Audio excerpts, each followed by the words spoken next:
Hello, this is Leslie Walker Hirsch, and today I'm talking with Michael Aschenbrenner, who is relaxing at home and taking some time out to speak with us.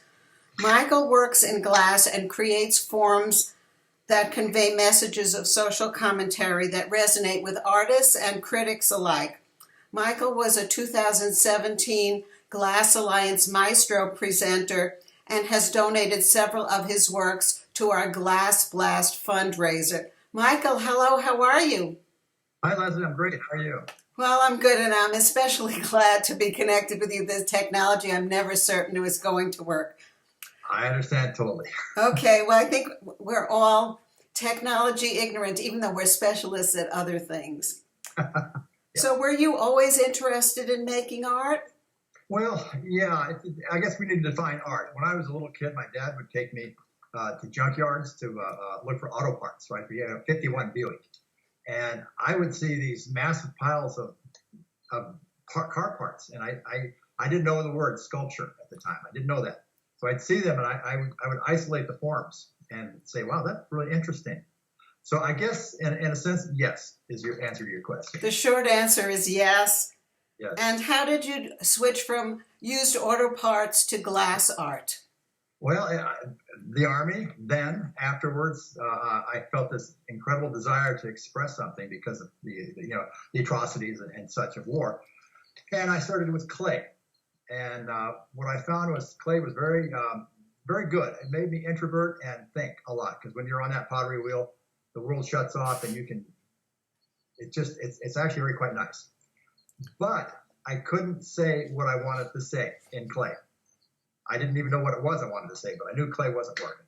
So we had just started building a glass studio. I think it was 1973 at Cal State San Bernardino here in California. And once that was running, I started to do stuff in glass. Harvey Littleton came out and did a workshop for us, which was awesome. He stayed at my guest house, actually. Same one you stayed in. Really, right? Oh, how cool.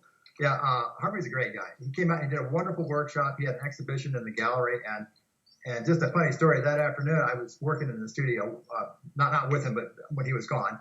And I made these little draw tiles or draw things of glass to see if it was usable. And I had put them in my front shirt pocket. Okay, I go to the opening that night. The glass is still in my front shirt pocket. I bent over to look at one of Harvey's pieces. The glass draw thing rings fell out of my pocket, hit the floor, and everybody thought I broke a piece. And Harvey started laughing, so he knew what it was.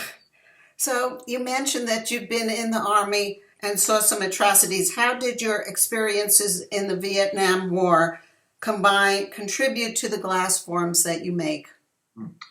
Well, all those years and months searching, I started doing these linear forms, which in retrospect I understood, but at the time it was very intuitive. I work very intuitively. It's like the story doesn't really contain words until after I actually analyze what I've been doing. So here I am making these two rods, the two rods, and I stick them together. And I had no idea what it even looked like. I just knew I needed to do that. The guy in my studio looked at him and said, "Boy, Michael, those look like bones." So for several weeks I went home, I kept thinking about that, and I started to dream about all that stuff. I had spent a year in an orthopedic ward, and I was least injured, of course, and a lot of them were amputees. And one particular fellow, Richard Harris, who became a real close friend, he was an amputee. And he and I sort of palled around together quite a lot, almost the whole year. And we scuba dived together. The Army let us go out and play, so they taught us how to scuba dive. This is all after Vietnam, of course. And, he became my alter ego, because he was missing his leg. I realized these parts I was putting together were a statement on him. And also on me and everyone else. No matter what war you were in, what side you were on, it's all about the human body, and what that conveys. So it started off like that, and I knew almost immediately when I made these rods that glass was working for me. It would hold a form. That's an amazing story. And so when young artists ask you questions, what kind of advice would you like to give them about what kind of art in glass they should make, or any other advice? Right. First off, you have to be almost irrationally consumed with whatever media you're in. You have to really give it your all, and you can't fake that. You have to really want to do glass. It's an amazing material. It's not for everybody. I know clay people, potters that are wonderful. They won't even touch glass, and I know glass people won't touch clay. So whatever works for you. But if you really want to do glass, you have to be committed to it. It's not an easy material to set up. You have to have a studio. It's expensive. You can go. I worked in New York City at what was called New York Experimental Glass Workshop. It then became Urban Glass in Brooklyn, same studio. And that was like a cooperative. Everybody paid, like an hourly rate or whatever to work. And that was the best way for me to do it. And that was when I left grad school and went to New York City. And in grad school, the wonderful thing about school, and don't leave school early. Stay as long as you can. Your studio is already set up for you. You have people to talk to, feedback. What you'll find out when you get out of school is there's nobody to talk to. The real world is doing their own thing. So you have to, once you get out, you have to find those people, however that is. As far as this new technology, the kids today have it a whole lot different than I did. I read books. I never saw stuff. The internet now, you can actually go on Facebook and start reading glass secessionism. Tim Tate and Bill Warma started that movement years ago. It's all about how glass evolves in the 21st century. I would highly recommend at least reading that. And don't get offended by the work. It's different. It's not round Tiffany vases. It's a very expressive sculptural work. And there's a whole group of young artists that are coming out of that I'm watching that are absolutely going to be great, I think. It's going to be interesting to watch that movement develop fully in the next decade or so. Right. So, Michael, if somebody wanted to learn more about your work, how would they find you, and how would they get to see some of the items that you've made? Well, the web, I have a web page. Good. Aschenbrenner.com.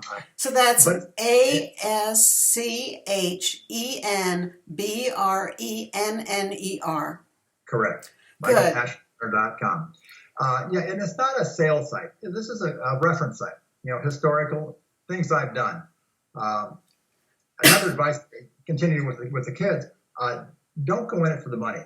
If you want the money, go to MBA school, get a job as a Wall Street broker, But if you're, as I said earlier, if you're totally consumed with the idea of you want to make expression and you like glass as that media, commit to it and don't do it for the money. Find another way to finance this whole thing. You may get lucky and you may sell a few pieces. I've been fortunate, but it took years that I made a living off of my artwork and teaching. If you can teach, teaching is a great way to support this. It gives you a lot of time. You have summers off. Although you're not paid for the summers, the contract is only from September to June, I believe. But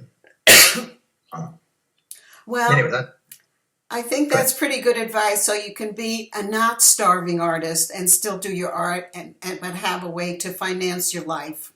Correct. Yeah, I went to Germany last year, and I was my wife and I were staying with Stephen Day and Sabella Peretti, and it was great because Stephen said, "Michael, where were you all those times in New York?" Because they were in New York at the same time, and I said, "Well, I had a job."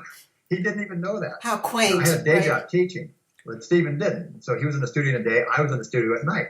So it was kind of funny that we kind of, after all those years, we realized how come we never really ran into each other a lot in New York.